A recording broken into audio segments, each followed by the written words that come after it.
Hello students. तो आज हम लोग पढ़ने वाले हैं फाउंडेशन के बारे में। तो अगर हम बेसिकली देखें फाउंडेशन क्या होता है, ब्रिज फाउंडेशन का क्या इम्पोर्टेंस है और उसके कुछ हम फंक्शंस भी जानेंगे आज। तो अगर हम ब्रिज फाउंडेशन की बात करते हैं तो जनरली क्या होता है कि जब भी हमें ब्रिज बनाना है ना, तो ब्रिज बनाने के लिए इधर पे अगर हम बात करें तो यहाँ पे दो अलग अलग टाइप के हमारे स्ट्रक्चर को हमने दो टाइप से डिवाइड करा है। जी, जितना भी ऊपर वाला पार्ट है ना, मतलब कि जितना भी आपका ये वाला जो पार्ट आ रहा है इसको हम क्या कह रहे हैं, सुपर, आपका सुपर स्ट्रक्चर। और इसके नीचे जितना भी पार्ट आ रहा है उसको हम कह रहे हैं सब स्ट्रक्चर, है ना। तो सुपर स्ट्रक्चर क्या होता है, जनरली जो भी आपके फंक्शनिंग करने के लिए काम आता है वो कौन रहता है, आपका सुपर स्ट्रक्चर जो ऊपर वाला है।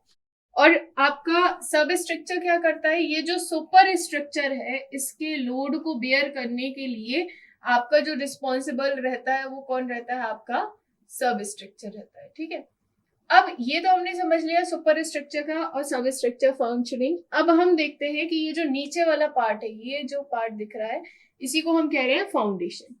अब देखो, फाउंडेशन की फंक्शनिंग को देखें या फाउंडेशन को अगर हम डिफाइन करना चाहें तो ये क्या है, आपका एक सब स्ट्रक्चर है जो कि आपके सुपर स्ट्रक्चर के लोड को बेयर करना है। इसके साथ साथ हो सकता है कि यहाँ पे लोडिंग अनइवन आ रही हो जाता है ना।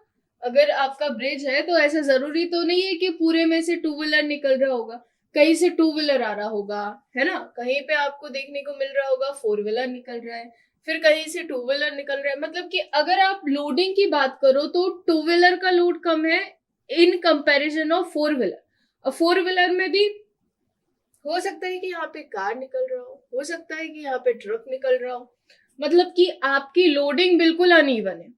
अब आपका ये जो सब स्ट्रक्चर है, ये जो फाउंडेशन है, इसका काम यही है कि ऊपर से आने वाली अनइवन लोडिंग को क्या करेंगे, यहाँ पे नीचे सॉइल में इवनली डिस्ट्रीब्यूट करें।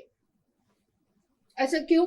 अगर इवनली डिस्ट्रीब्यूट नहीं करेगा तो क्या होगा, अगर इवनली डिस्ट्रीब्यूट नहीं करता है तो क्या होगा कि बच्चों यहाँ पे जो सेटलमेंट है, आपको भी पता है सॉइल है इसके नीचे, अगर इसके नीचे सॉइल है तो फर्दर क्या होगा, फर्दर वो उसको कंप्रेस करने का कोशिश करेगा, लोड लगेगा। तो अगर फर्दर यहाँ पे कंप्रेशन हुआ तो कंप्रेशन के लिए अगर अनइक्वल लोडिंग होगी, मान लीजिए कि यहाँ पे ज्यादा लोड लग गया, यहाँ पे कम लोड लग गया, यहाँ पे L1 लग गया, यहाँ L2 लग गया, ये कुछ आपका 100 किलो न्यूटन था वो 150 या 500 किलो न्यूटन आ गया, है ना।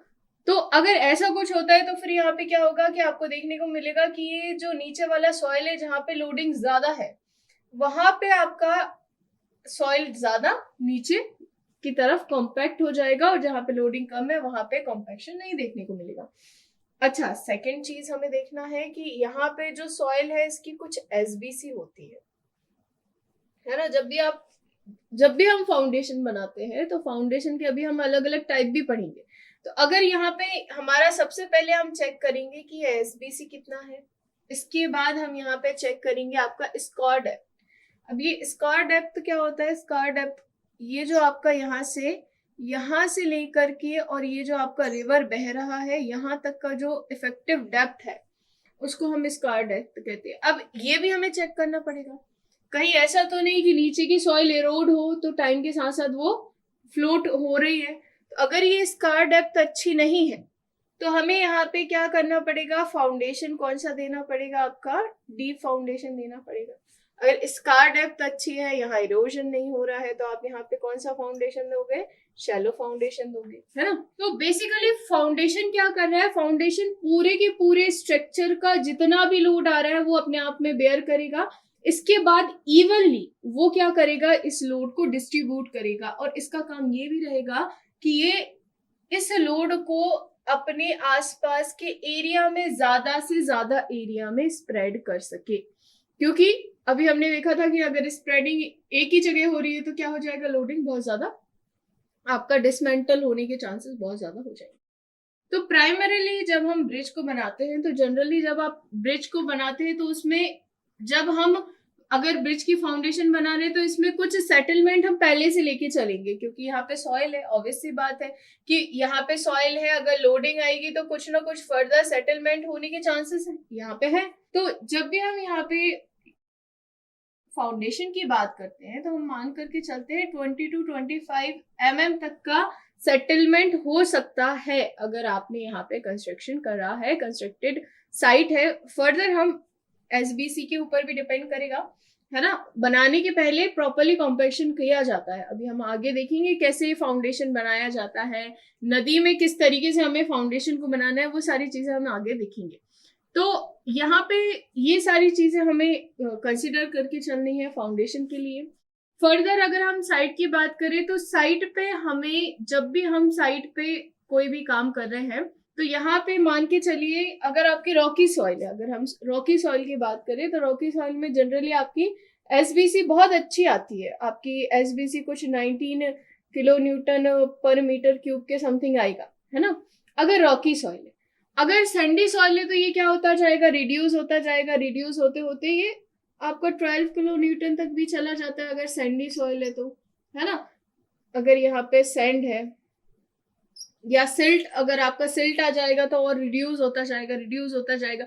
मतलब कि जितना स्ट्रॉन्ग आपका बेस है उसके हिसाब से हम लोगों को यहाँ पे एसबीसी उसी हिसाब से मिल जाएगा। अब जब हमें यहाँ पे प्रेशर निकालना है ना, तो जब भी हम यहाँ पे कंस्ट्रक्शन करते हैं तो कंस्ट्रक्शन करने के पहले हम लोग निकाल लेते हैं कि इसमें प्रेशर कितना आ रहा है। अब ये प्रेशर कैसे डिपेंड करेंगे, प्रेशर मतलब कि जितना भी लोड आ रहा है और जितने भी एरिया पे आ रहा है आपका, है ना, लोड अपॉन एरिया क्या हो जाता है, प्रेशर हो जाता है। तो यहाँ पे सबसे पहले आपका आप कैलकुलेशन कर लेंगे कि आपके सुपर स्ट्रक्चर का लोडिंग कितना आ रहा है और कितने एरिया पे आप इसका डिस्ट्रीब्यूशन कर रहे हैं, है ना।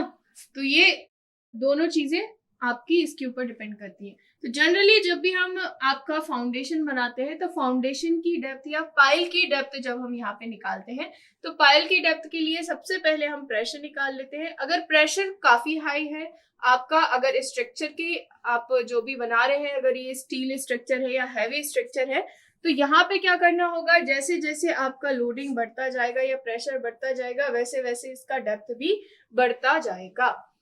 इसके साथ साथ ये देखो लोड है ना, हर चीज लोड पे डिपेंड कर रही है। अगर डेप्थ बढ़ेगी तो वो शैलो से डीप फाउंडेशन में चला जाएगा अगर लोडिंग बढ़ रही है तो, है ना।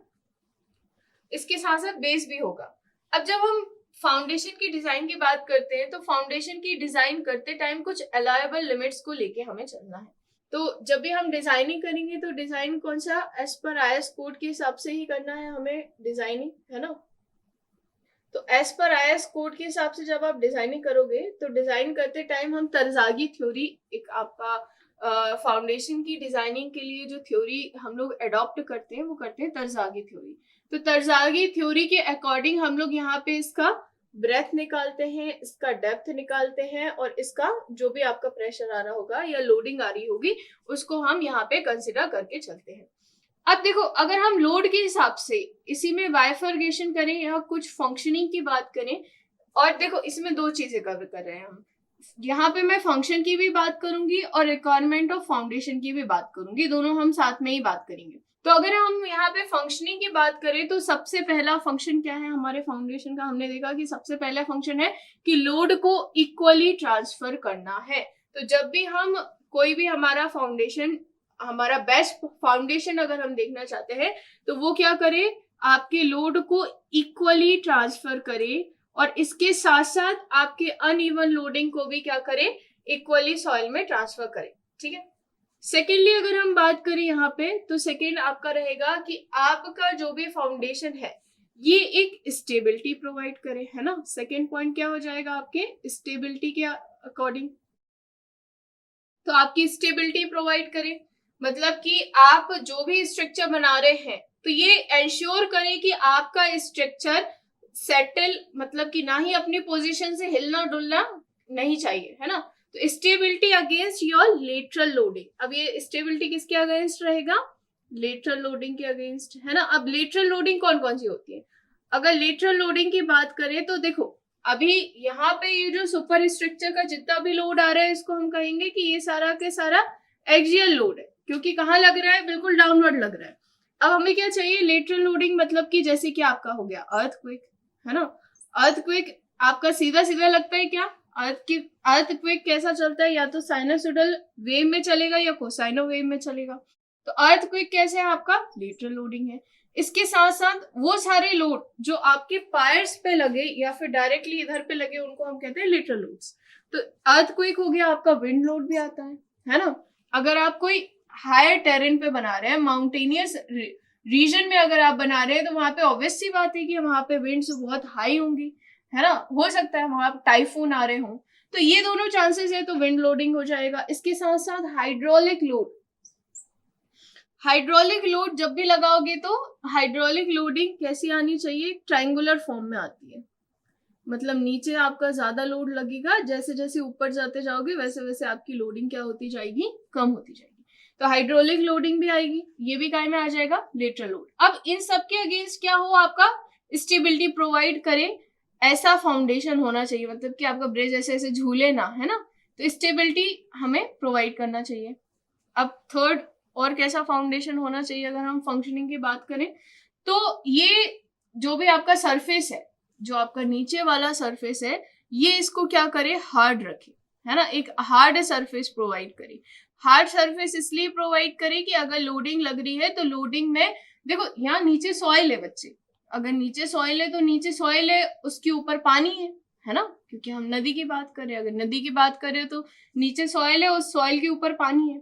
अगर सॉइल के ऊपर पानी है तो इसमें पोर्स में ये कौन से कंडीशन में होगी, आपकी फुली सैचुरेटेड कंडीशन में, मतलब कि इसमें जितने भी वॉइड्स होंगे, जितने भी छेद होंगे, उसमें क्या भरा हुआ होगा, पानी भरा हुआ होगा।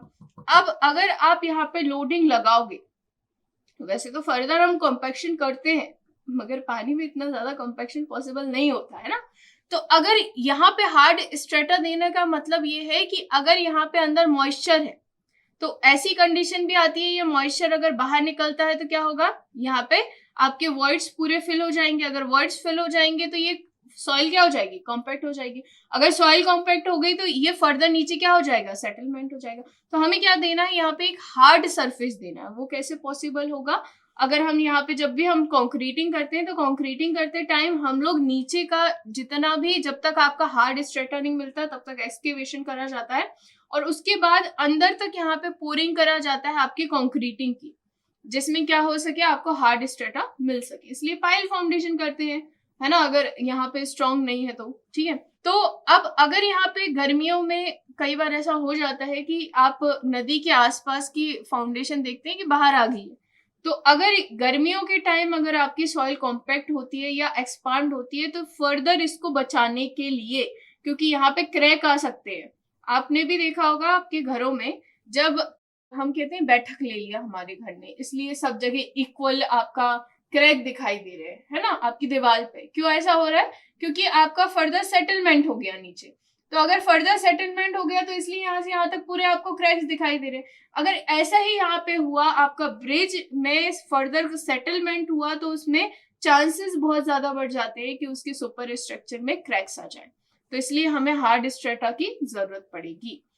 तो और अगर हम देखें तो यहाँ पे जो भी हमारा स्ट्रक्चर है, जो भी फाउंडेशन है, ये प्रॉपर इवनली इतनी डेप्थ तक होना चाहिए कि इसकी जो भी आपका फर्दर अगर कोई स्कर्वी हो जाए या फिर यहाँ पे इरोजन हो जाए, इसके बाद भी इसका जो अपर बेड है वो कभी भी ऊपर नहीं दिखे, और ये प्रॉपर अपनी फंक्शनिंग करता रहे। ठीक है, आई होप कि आपको ये सारी चीजें समझ आई होंगी।